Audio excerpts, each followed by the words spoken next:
ಎಲ್ಲರಿಗೂ ನಮಸ್ಕಾರ. Welcome to my channel. ಇವತ್ತಿನ ವಿಡಿಯೋದಲ್ಲಿ ಹಳ್ಳಿ ಶೈಲಿಯಲ್ಲಿ ಅವರೆಕಾಳು ಹುಳಿ ಸಾರು ಯಾವ ರೀತಿಯಾಗಿ ಮಾಡೋದು ಅಂತ ತಿಳಿಸ್ಕೊಡ್ತೀನಿ. ಇದು ಬಿಸಿ ಬಿಸಿ ಅನ್ನ, ಮುದ್ದೆ, ಚಪಾತಿ, ರೊಟ್ಟಿಗೆಲ್ಲ ತುಂಬ ಟೇಸ್ಟಿಯಾಗಿರುತ್ತೆ. ಹಾಗೆ ದೋಸೆ ಜೊತೆಗೆ, ಇಡ್ಲಿ ಜೊತೆಗೂ ಸಹ ಸೂಪರ್ ಕಾಂಬಿನೇಷನ್ ಅಂತಲೇ ಹೇಳ್ಬೋದು. ಹಾಗಿದ್ರೆ ಬನ್ನಿ ಈಗ ಹೇಗೆ ಮಾಡೋದು ಅಂತ ನೋಡೋಣ.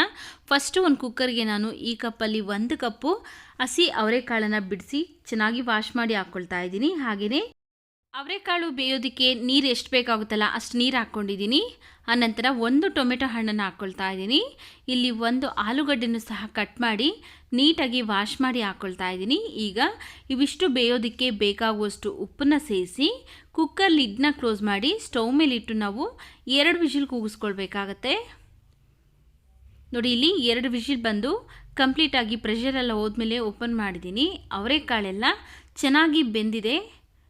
ನೋಡಿ, ಈ ರೀತಿಯಾಗಿ ಚೆನ್ನಾಗಿ ಬೆಂದಿರಬೇಕು. ಈಗ ಮಸಾಲೆ ರುಬ್ಬೋದಕ್ಕೋಸ್ಕರ ನಾವು ಬೇಯಿಸಿರುವಂತಹ ಟೊಮೆಟೊ ಹಾಗೆಯೇ ಒಂದು ಸ್ವಲ್ಪ ಅವರೆಕಾಳನ್ನು ಸಹ ತೆಗೆದಿಟ್ಕೊಳ್ತಾ ಇದ್ದೀನಿ. ಸಾಂಬಾರಿಗೆ ಮಸಾಲೆ ರುಬ್ಕೊಳ್ಳೋದಕ್ಕೋಸ್ಕರ ಇದನ್ನು ಕಂಪ್ಲೀಟಾಗಿ ನಾನು ತಣ್ಣಗೆ ಮಾಡಿ ಇಟ್ಕೊಳ್ತೀನಿ. ಅಷ್ಟರಲ್ಲಿ ಸ್ಟವ್ ಆನ್ ಮಾಡಿಕೊಂಡು ಮತ್ತೆ ಕುಕ್ಕರ್ನ ಸ್ಟವ್ ಮೇಲೆ ಇಟ್ಟಿದ್ದೀನಿ. ಈಗ ಇದಕ್ಕೆ ನಾನು 1-2 ಬದನೆಕಾಯನ್ನು ಸಹ ಕಟ್ ಮಾಡಿ ಹಾಕ್ಕೊಂಡು ಬೇಯಿಸ್ಕೊಳ್ತೀನಿ. ನಾವೇನು ಮಸಾಲೆ ರುಬ್ಕೊಳ್ತಿರಲ್ಲ ಅಷ್ಟೊತ್ತು ಬದನೆಕಾಯಿಗೆ ಬೆಂದರೆ ಸಾಕಾಗುತ್ತೆ. ಅಂದರೆ ಒಂದು 3-4 ನಿಮಿಷ ಬೆಂದರೆ ಸಾಕಾಗುತ್ತೆ. ಇದು ಬೇಯೋಷ್ಟರಲ್ಲಿ ನಾವು ಈರುಳ್ಳಿ ಬೆಳ್ಳುಳ್ಳಿ ಫ್ರೈ ಮಾಡ್ಕೊಳ್ಳೋಣ. ಮತ್ತೊಂದು ಸ್ಟವ್ ಆನ್ ಮಾಡಿಕೊಂಡು ಅದ್ರ ಮೇಲೆ ಒಂದು ಬಾಣಲಿ ಬಿಸಿಗಿಟ್ಟು 1 ಸ್ಪೂನ್ ಎಣ್ಣೆ ಹಾಕ್ಕೊಂಡಿದ್ದೀನಿ. ಎಣ್ಣೆ ಬಿಸಿಯಾದ ನಂತರ 1 ಗಡ್ಡೆ ಈರುಳ್ಳಿ, ಅರ್ಧ ಗಡ್ಡೆ ಬೆಳ್ಳುಳ್ಳಿನ ಸಿಪ್ಪೆ ತೆಗೆದು ಹಾಕ್ಕೊಂಡು ಎರಡನ್ನೂ ಸಹ ನಾನು ಈಗ ಚೆನ್ನಾಗಿ ಎಣ್ಣೆಯಲ್ಲೇ ಫ್ರೈ ಮಾಡ್ಕೊಳ್ತಾ ಇದ್ದೀನಿ.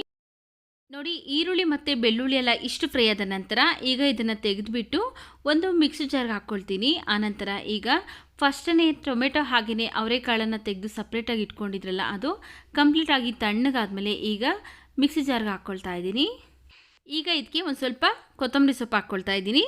2-3 ಸ್ಪೂನ್ ಆಗೋಷ್ಟು ಹಸಿ ಕೊಬ್ಬರಿ, ಆನಂತರ 1 ಸ್ಪೂನ್ ನಾನಿಲ್ಲಿ ರೆಡ್ ಚಿಲ್ಲಿ ಪೌಡರ್ ಹಾಕ್ಕೊಳ್ತಾ ಇದ್ದೀನಿ. 1 ಸ್ಪೂನ್ ಸಾಂಬಾರು ಪೌಡರ್ ಹಾಕ್ಕೊಳ್ತಾ ಇದ್ದೀನಿ. ಸಾಂಬಾರು ಪೌಡರ್ ನಾನು ಮನೆಯಲ್ಲೇ ಮಾಡಿರುವಂಥ ಸಾಂಬಾರು ಪೌಡರ್. ಲಿಂಕ್ ಬೇಕು ಅಂದರೆ ಡಿಸ್ಕ್ರಿಪ್ಷನ್ ಬಾಕ್ಸಲ್ಲಿ ಕೊಟ್ಟಿರ್ತೀನಿ, ಪ್ಲೀಸ್ ಒಂದು ಸರಿ ಚೆಕ್ ಮಾಡ್ಕೊಳ್ಳಿ. 1/4 ಸ್ಪೂನ್ ಆಗೋಷ್ಟು ಅರಿಶಿನ ಪುಡಿ, 1 ನಲ್ಲಿಕಾಯಿ ಗಾತ್ರದಷ್ಟು ಹುಣಸೆಹಣ್ಣು ಹಾಗೆಯೇ ಸ್ವಲ್ಪ ನೀರನ್ನು ಸೇರಿಸಿ ನುಣ್ಣಗೆ ಗ್ರೈಂಡ್ ಮಾಡ್ಕೊಳ್ಬೇಕು. ನೋಡಿ, ಈ ರೀತಿಯಾಗಿ ನುಣ್ಣಗೆ ಗ್ರೈಂಡ್ ಮಾಡ್ಕೊಂಡಿದ್ದೀನಿ. ಮಸಾಲ ರೆಡಿಯಾಗಿದೆ. ನೋಡಿ, ಇಲ್ಲಿ ಒಂದು 3-4 ನಿಮಿಷ ಆಗಿದೆ. ನಾವು ಬದನೆಕಾಯಿ ಬೇಯೋದಕ್ಕೆ ಇಟ್ಟಿದ್ರಲ್ಲ, ಬದನೆಕಾಯಿ ಎಲ್ಲ ಚೆನ್ನಾಗಿ ಬೆಂದಿದೆ. ಈಗ ಇದಕ್ಕೆ ನಾವು ರುಬ್ಬಿಟ್ಕೊಂಡಿರುವಂತಹ ಮಸಾಲೆ ಸೇರಿಸ್ತಾ ಇದ್ದೀನಿ. ಆನಂತರ ಅದೇ ಮಿಕ್ಸಿ ಜಾರಿಗೆ ಒಂದು ಸ್ವಲ್ಪ ನೀರನ್ನು ಹಾಕ್ಕೊಂಡು ಅದನ್ನು ಸಹ ಇದಕ್ಕೆ ಹಾಕ್ಕೊಂಡು ಮಿಕ್ಸ್ ಮಾಡ್ಕೊಳ್ತೀನಿ. ನೋಡ್ಕೊಳ್ಳಿ, ನಿಮಗೆ ಸಾಂಬಾರು ಯಾವ ಕನ್ಸಿಸ್ಟೆನ್ಸಿಗೆ ಬೇಕಾಗುತ್ತಲ್ಲ ಆ ಕನ್ಸಿಸ್ಟೆನ್ಸಿಗೆ ನೋಡಿಕೊಂಡು ನೀವು ನೀರನ್ನು ಸೇರಿಸ್ಕೊಂಡು ಅಡ್ಜಸ್ಟ್ ಮಾಡ್ಕೊಳ್ಬೇಕು. ನಾನಿಲ್ಲಿ ಈ ಕನ್ಸಿಸ್ಟೆನ್ಸಿಗೆ ಮಾಡ್ಕೊಳ್ತಾ ಇದ್ದೀನಿ. ಅನ್ನ ಮತ್ತು ಮುದ್ದೆಗೆ ಮಾಡ್ತಾಯಿದ್ದೀನಿ ನಾನು. ಆದ್ದರಿಂದ ನಾನು ಮೀಡಿಯಮ್ ಕನ್ಸಿಸ್ಟೆನ್ಸಿಲಿ ಮಾಡ್ಕೊಳ್ತೀನಿ. ಇದನ್ನು ನಾವು ಈಗ ಸ್ಟವ್ ಮೇಲೆ ಇಟ್ಟು ಒಂದು 3-4 ನಿಮಿಷ ಚೆನ್ನಾಗಿ ಕುದಿಸ್ಕೊಳ್ಬೇಕು. ನೋಡಿ, ಸಾಂಬಾರು ಕನ್ಸಿಸ್ಟೆನ್ಸಿ ಸಹ ಕರೆಕ್ಟಾಗಿ ಇದೆ. ನಿಮಗೇನಾದರೂ ಉಪ್ಪು ಖಾರ ಬೇಕು ಅಂದರೆ ಈ ಟೈಮಲ್ಲಿ ಹಾಕ್ಕೊಂಡು ಕುದಿಸ್ಕೊಳ್ಬೋದು. ಈಗ ಸಾಂಬಾರು ರೆಡಿ ಆಗಿದೆ. ಸಾಂಬಾರಿಗೆ ಒಗ್ಗರಣೆ ಮಾಡೋದಕ್ಕೋಸ್ಕರ ಸ್ಟವ್ ಮೇಲೆ ಒಂದು ಪಾತ್ರೆ ಬಿಸಿಗಿಟ್ಟು ಅದಕ್ಕೆ ನಾನು ಎಣ್ಣೆ ಹಾಕ್ಕೊಂಡಿದ್ದೀನಿ. ಎಣ್ಣೆ ಚೆನ್ನಾಗಿ ಬಿಸಿ ಆದಮೇಲೆ ಸ್ವಲ್ಪ ಸಾಸಿವೆ ಹಾಗೆಯೇ ಸ್ವಲ್ಪ ಕರಿಬೇವಿನ ಸೊಪ್ಪನ್ನು ಹಾಕ್ಕೊಂಡು ಚೆನ್ನಾಗಿ ಫ್ರೈ ಮಾಡಿಕೊಂಡು ಈಗ ಇದಕ್ಕೆ ಮಾಡಿ ಇಟ್ಕೊಂಡಿರುವಂತಹ ಸಾಂಬಾರನ್ನ ಹಾಕ್ಕೊಳ್ತಾ ಇದ್ದೀನಿ. ನೋಡಿ, ಸಾಂಬಾರನ್ನ ಹಾಕ್ಕೊಂಡಾದ್ಮೇಲೆ ಒಂದು ಸರಿ ನಾವು ಮಿಕ್ಸ್ ಮಾಡಿಕೊಂಡು ಸ್ಟವ್ ಆಫ್ ಮಾಡ್ಕೊಳ್ಬೇಕು. ನೋಡಿದ್ರಲ್ಲ ಯಾವ ರೀತಿಯಾಗಿ ಹಳ್ಳಿ ಸೊಗಡಿನಲ್ಲಿ ಹಸಿ ಅವರೆಕಾಳು ಸಾರು ಮಾಡೋದು ಅಂತ. ಈ ವಿಡಿಯೋ ನಿಮಗೆ ಇಷ್ಟವಾಗಿದ್ದರೆ ವಿಡಿಯೋಗೊಂದು ಲೈಕ್ ಮಾಡಿ, ಈ ವಿಡಿಯೋವನ್ನು ಶೇರ್ ಮಾಡಿ, ನಮ್ಮ ಚಾನಲ್ಗೆ ಸಬ್ಸ್ಕ್ರೈಬ್ ಮಾಡಿ ಸಪೋರ್ಟ್ ಮಾಡಿ ಸ್ನೇಹಿತರೆ.